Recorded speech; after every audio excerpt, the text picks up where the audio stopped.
Treasure Island by Robert Louis Stevenson. Chapter 17. Narrative continued by the Doctor. The Jolly Boat's last trip. This fifth trip was quite different from any of the others. In the first place, the little gallipot of a boat that we were in was gravely overloaded. 5 grown men, and 3 of them, Trelawney, Redruth, and the captain, over 6 feet high, was already more than she was meant to carry. Add to that the powder, pork, and bread bags. The gunwale was lipping astern. Several times we shipped a little water, and my breeches and the tails of my coat were all soaking wet before we had gone 100 yards. The captain made us trim the boat, and we got her to lie a little more evenly. All the same, we were afraid to breathe. In the second place, the ebb was now making a strong, rippling current, running westward through the basin, and then southward and seaward down the straits by which we had entered in the morning. Even the ripples were a danger to our overloaded craft, but the worst of it was that we were swept out of our true course, and away from our proper landing place behind the point. If we let the current have its way, we should come ashore beside the gigs, where "I cannot keep her head for the stockade, sir," said I to the captain. I was steering, while he and Redruth, 2 fresh men, were at the oars. "The tide keeps washing her down. Could you pull a little stronger?" "Not without swamping the boat," said he. "You must bear up, sir. If you please, bear up until you see you're gaining." I tried and found by experiment that the tide kept sweeping us westward until I had laid her head due east, or just about right angles to the way we ought to go. "We'll never get ashore at this rate," said I. "If it's the only course that we can lie, sir, we must even lie it," returned the captain. "We must keep upstream. You see, sir," he went on, "if once we drop to the leeward of the landing place, it's hard to say where we should get ashore, besides the chance of being boarded by the gigs, whereas the way we go, the current must slacken, and then we can dodge back along the shore." "The current's less already, sir," said the man Gray, who was sitting in the foresheets. "You can ease her off a bit." "Thank you, my man," said I, quite as if nothing had happened, for we had all quietly made up our minds to treat him like one of ourselves. Suddenly the captain spoke up again, and I thought his voice was a little changed. "The gun," said he. "I have thought of that," said I, for I made sure he was thinking of a bombardment of the fort. "They could never get the gun ashore, and if they did, they could never haul it through the woods." "Look astern, Doctor," replied the captain.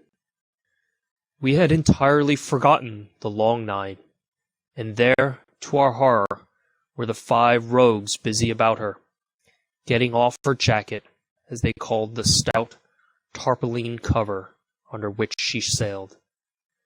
Not only that, but it flashed into my mind at the same moment that the round shot and the powder for the gun had been left behind, and a stroke with an axe could put it all into the possession of the evil ones aboard.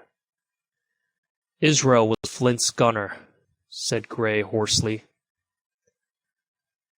At any risk, we put the boat's head direct for the landing place. By this time we had got so far out of the run of the current that we kept steerage way even at our necessarily gentle rate of rowing, and I could keep her steady for the goal. But the worst of it was that with the course I now held, we turned our broadside instead of our stern to the Hispaniola, and offered a target like a barn door. I could hear as well as see that brandy-faced rascal, Israel, hands plumping down a round shot on the deck.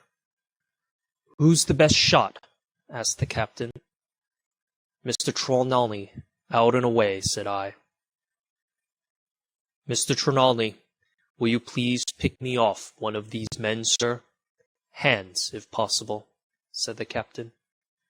Trelawney was as cool as steel. He looked to the priming of his gun. "Now," cried the captain, "easy with that gun, sir, or you'll swamp the boat. All hands stand by to trim her when he aims." The squire raised his gun, the rowing ceased, and we leaned over to the other side to keep the balance, and all was so nicely contrived that we did not ship a drop.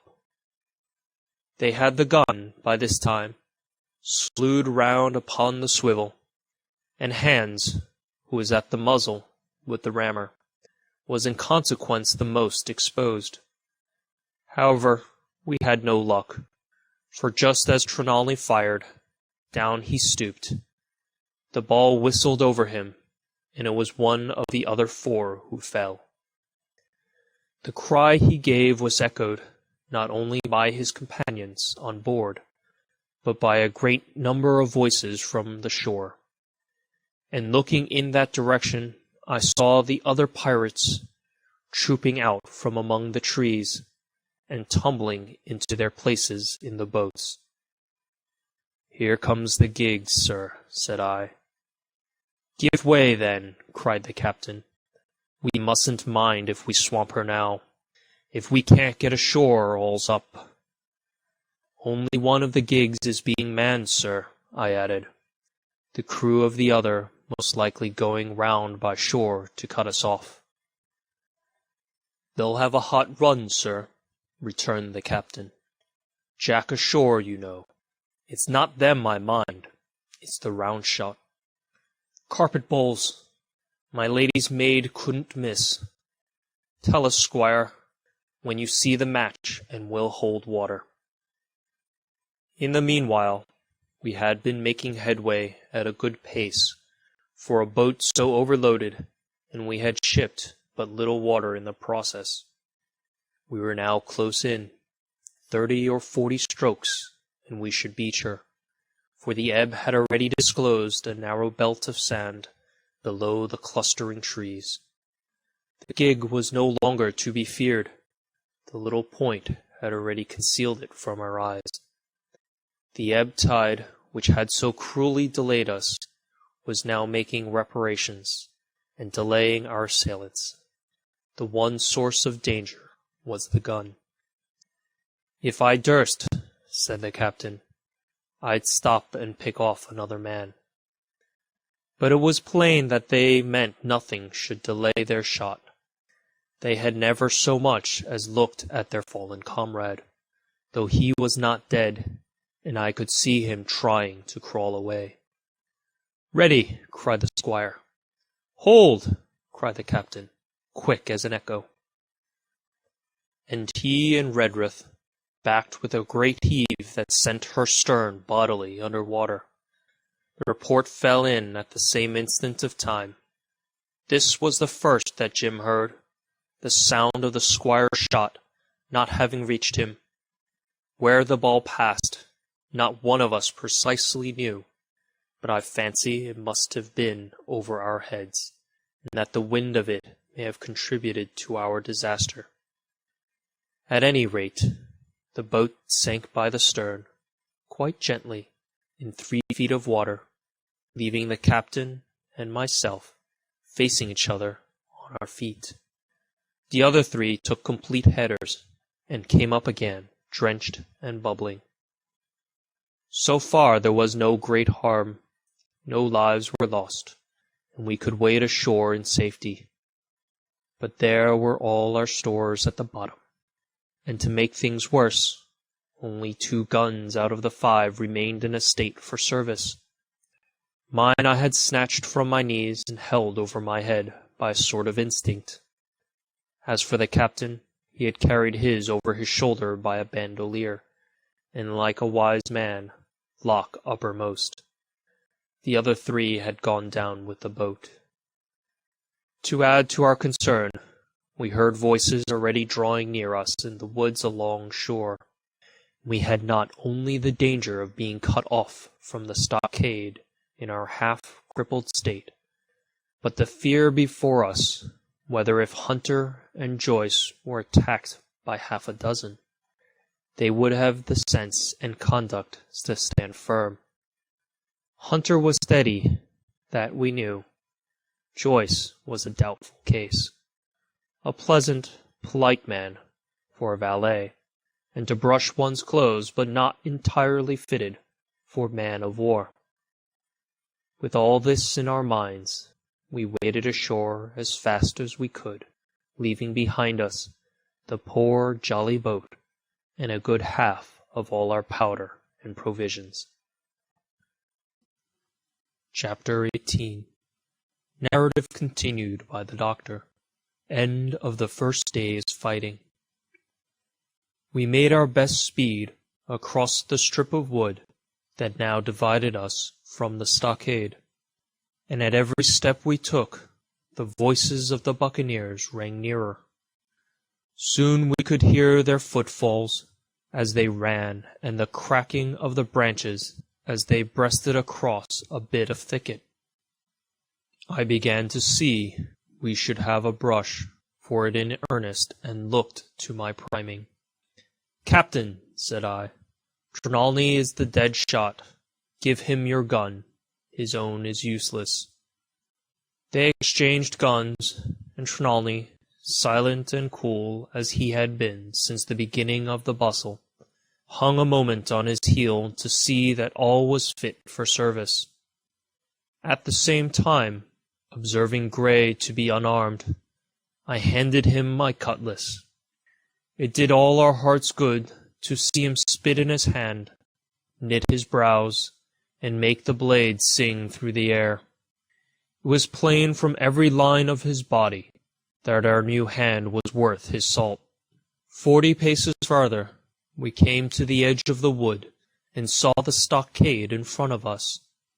We struck the enclosure about the middle of the south side, and almost at the same time 7 mutineers, Job Anderson, the boatswain at their head, appeared in full cry at the southwestern corner.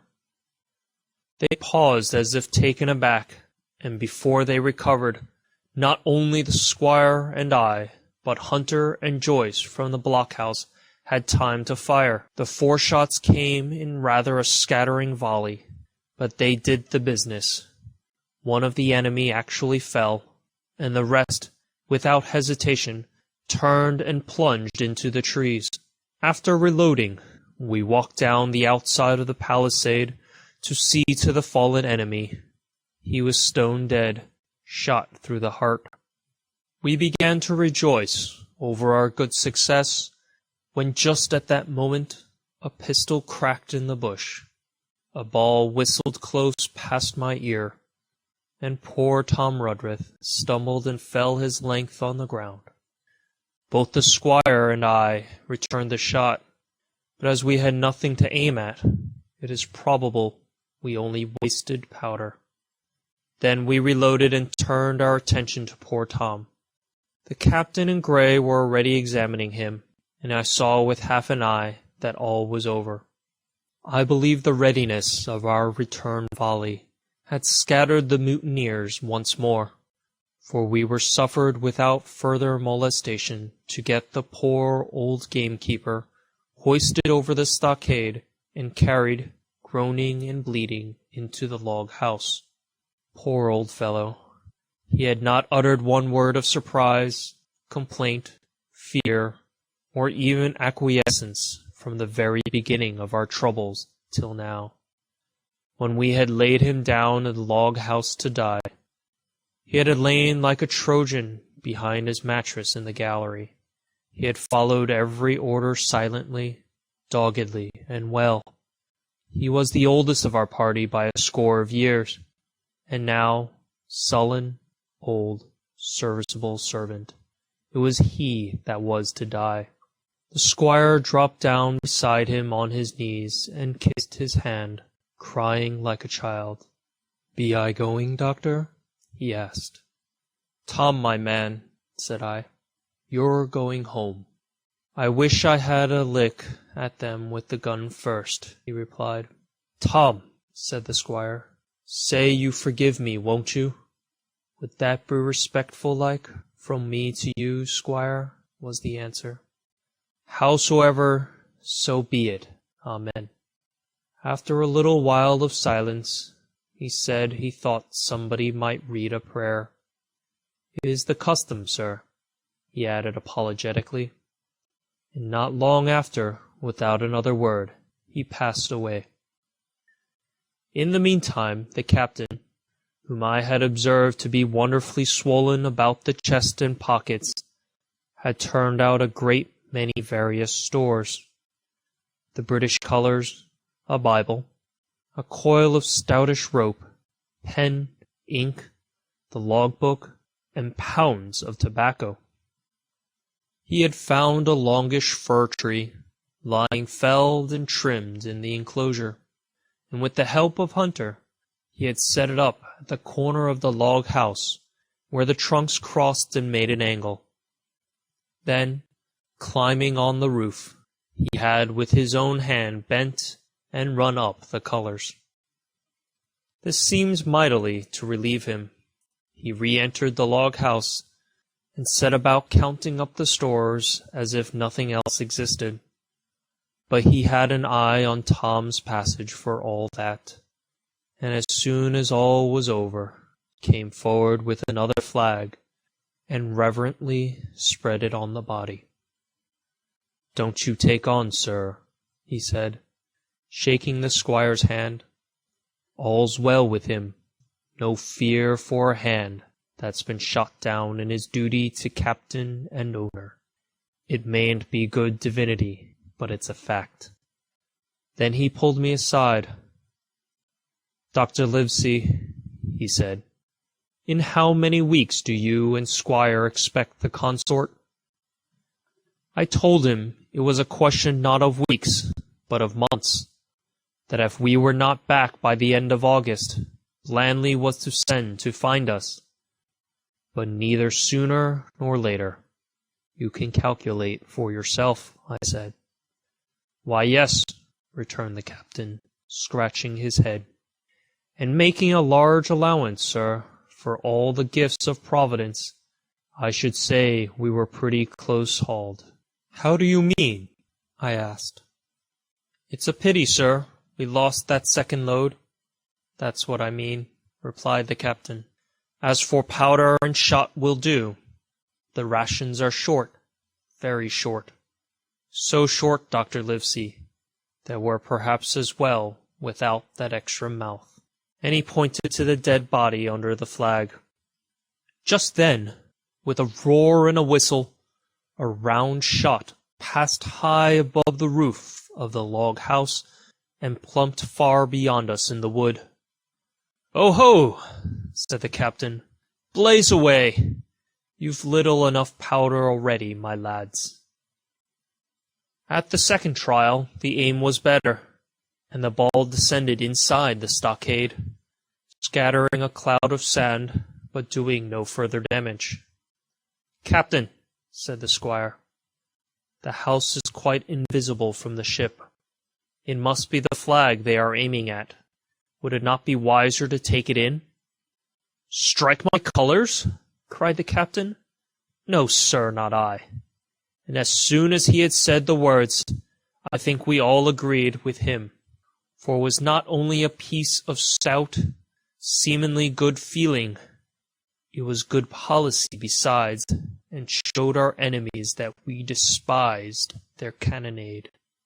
All through the evening they kept thundering away. Ball after ball flew over or fell short, or kicked up the sand in the enclosure. But they had to fire so high that the shot fell dead and buried itself in the soft sand. We had no ricochet to fear, and though one popped in through the roof of the log house and out again through the floor, we soon got used to that sort of horseplay, and minded it no more than cricket. "There is one good thing about all of this," observed the captain. "The wood in front of us is likely clear. The ebb has made a good while. Our stores should be uncovered. Volunteers to go and bring in pork?" Gray and Hunter were the first to come forward. Well armed, they stole out of the stockade, but it proved a useless mission. The mutineers were bolder than we fancied, or they put more trust in Israel's gunnery. For 4 or 5 of them were busy carrying off our stores and wading out with them to one of the gigs that lay close by, pulling an oar so to hold her steady against the current. Silver was in the stern, sheets in command, and every man of them was now provided with a musket from some secret magazine of their own. The captain sat down to his log, and here is the beginning of the entry. Alexander Smollett, master. David Livesey, ship's doctor. Abraham Gray, carpenter's mate. John Trelawney, owner. John Hunter and Richard Joyce, owner's servants, landsmen, being all that is left faithful of the ship's company, with stores for 10 days at short rations, came ashore this day and flew British colours on the log house in Treasure Island. Thomas Redruth, owner's servant, landsman, shot by the mutineers. James Hawkins, cabin boy. And at the same time I was wondering over poor Jim Hawkins's fate. A hail on the land side. "Somebody's hailing us," said Hunter, who was on guard. "Doctor! Squire! Captain! Hello, Hunter! Is that you?" came the cries. And I ran to the door in time to see Jim Hawkins, safe and sound, come climbing over the stockade.